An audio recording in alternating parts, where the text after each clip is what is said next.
I'm about to give you the top 10 most common scams that I see in the property industry. And I want you to be educated to spot these scams before you get duped. I normally talk about how to make money in property, how to spot the opportunities, but it's also equally important to know how to avoid the scams. And unfortunately, in any industry, but it seems to be particularly the wealth creation or property industry, there's so many scams. And if you don't know what you're doing, and if you're not aware of the scams, you can be the next sucker that will lose money. So I'm going to go through each one, and you can tell me if I've missed something, let me know. But I tell you what, these get worse and worse as we go. If you like this kind of content and you find it helpful, let me know by hitting the like button.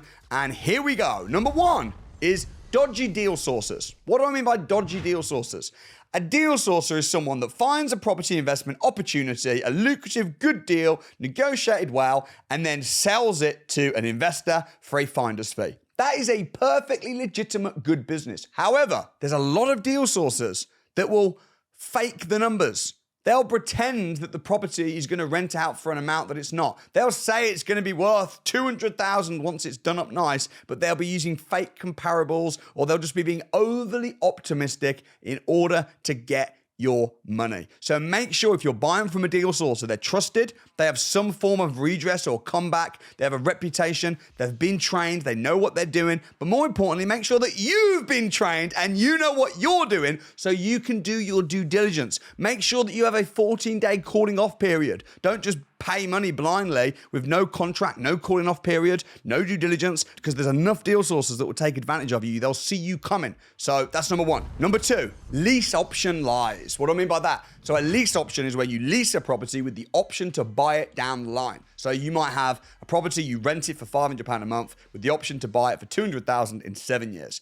That would be a brilliant deal if you can make cash flow from it and you really do have the option to buy it in 7 years.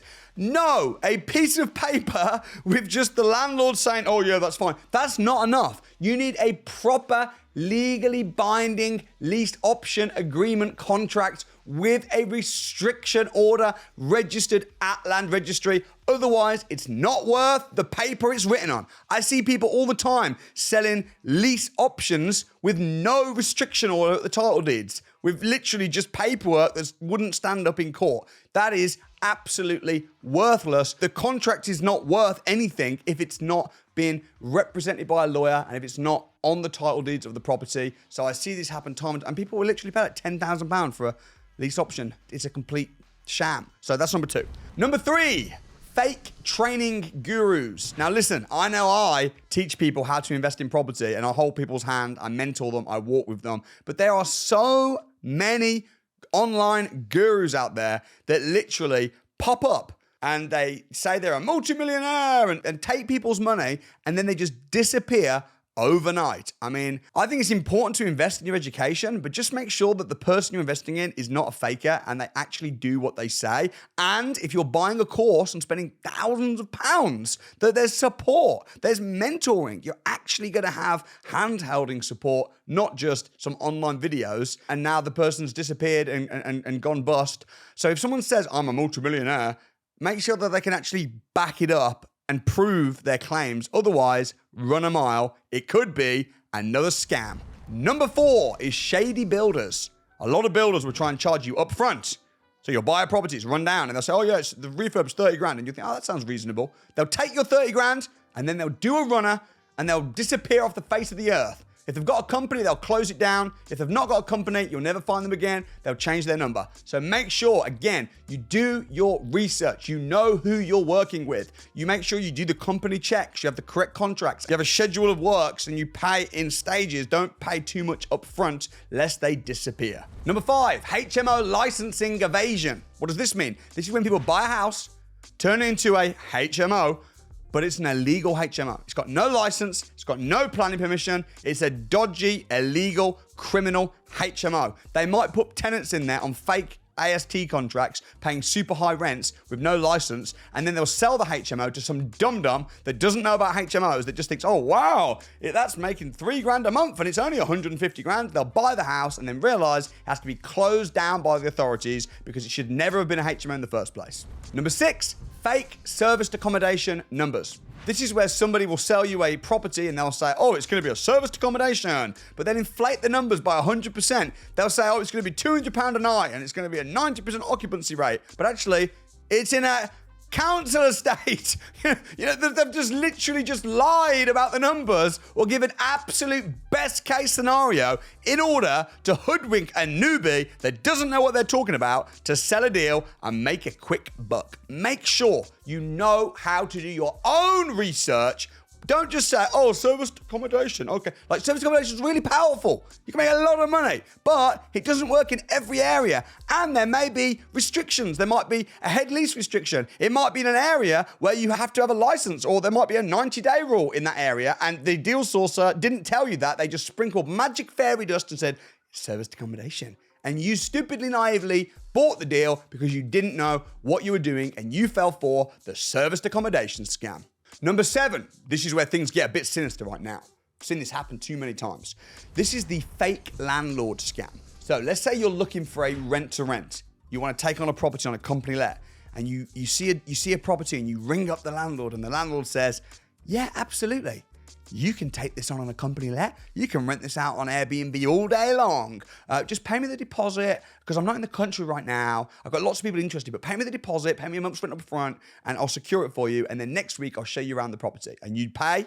And then what happens is, it was a fake advert. They're not real landlords. They take your money, and then that's that. So make sure you view the property. In fact, don't even just view the property, because there's some people that will literally rent an Airbnb house, and then they're renting it. They'll then put it on Gumtree or Facebook Marketplace and say, oh, I'm looking for £1,000 a month. And then they'll get loads of people, oh, I want to rent it for £1,000 a month. Do you do company lets? Would you do rent to rent? Absolutely. Come and have a look round. They'll do back-to-back viewings all day, taking deposits and upfront rent off people on a house that isn't theirs. And you didn't check that the landlord was actually the landlord. You didn't go on the title deeds. You didn't ask for any proof, any ID, any. So that's a really dangerous one. And I do see newbies that skip the seminars, that skip the training, that think, oh my gosh, I got lucky. No, you didn't get lucky. You got unlucky because you fell for the fake landlord scam. Next, number 8 is the other side. This is if you're a landlord.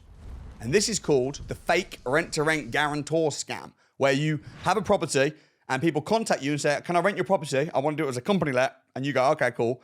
And they say, guaranteed rent. I'll rent it for 5 years, pay you £1,000 a month. And you're like, oh, that sounds pretty good.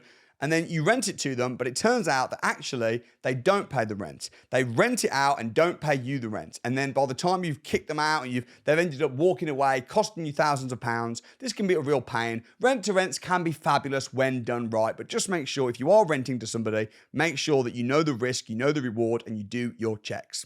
Number 9 is the joint venture rip-offs. What are those? That's when somebody says to you, oh, you've got money. I tell you what, let's do a joint venture. And they promise you the world, and they promise you you're going to be able to buy this deal and pull all your money out, and isn't it fantastic? But they've got no training, no experience, they've got no redress, they don't know what they're doing, and they'll spend your money like it's water because it's not their money. They've got no skin in the game. You think, oh, it's a joint venture, so they're really going to care about this deal because it's their deal as well. No, they don't care about it, because they've got 20 on the go at the same time with a whole bunch of suckers and they haven't got any experience. And then what happens is these people usually go bust with your money. So if you're going to invest into a joint venture partnership, again, make sure that that person knows what they're doing and make sure that you at least know enough to ask the right questions. Next up, number 10, and this is the worst of them all. I saved the worst till last, and this is the Ponzi scheme. How does that work? This is when unscrupulous Ponzi scheme scammers will borrow money for joint ventures, or they'll say, earn as you learn. Yeah, man, I'm a property educator and I know how to do deals. I'm the best. Invest with me. I've got a Lamborghini, okay? You can trust me. I got a Lambo. Yeah, it's rented. And they'll borrow money and they'll say, yeah, and they'll offer you super high returns. So they'll say, no, I'll give you 20% return on investment. And then what will happen is you'll give the money and they won't give you the money back. And if you cry about it loud enough, they might then borrow money from somebody else to pay you back. But there's no deals that actually exist. They're literally running a Ponzi scheme, borrowing money, renting their Lamborghini, living their life, and then the people that scream the loudest, they'll pay them back with new investors' money. And the investors that are getting burned are scared to expose them, because if they expose them, then that person's not going to get new money, meaning they're not going to pay them back. And this always ends in devastation. And I've seen this happen time and time again. So when you see a new up-and-coming property influencer, salesperson, really smooth, really slick, if they're asking you for money to pump into their deals, let me tell you something. I will never ask you to loan me money for my deals. And if I did, it would be drawn up by a solicitor, it will be airtight, and I'd tell you to do your own due diligence, maybe even to get your own lawyer involved. But I don't do that. In fact, I do the opposite. What I do is I loan my money out to my students. So just look at why would someone who's a multi-millionaire be begging you for 20 grand because you're lucky enough to be able to invest with them? It doesn't make any sense. Get educated. These are the 10 scams. And if you want to see more, subscribe, and I'll see you next time.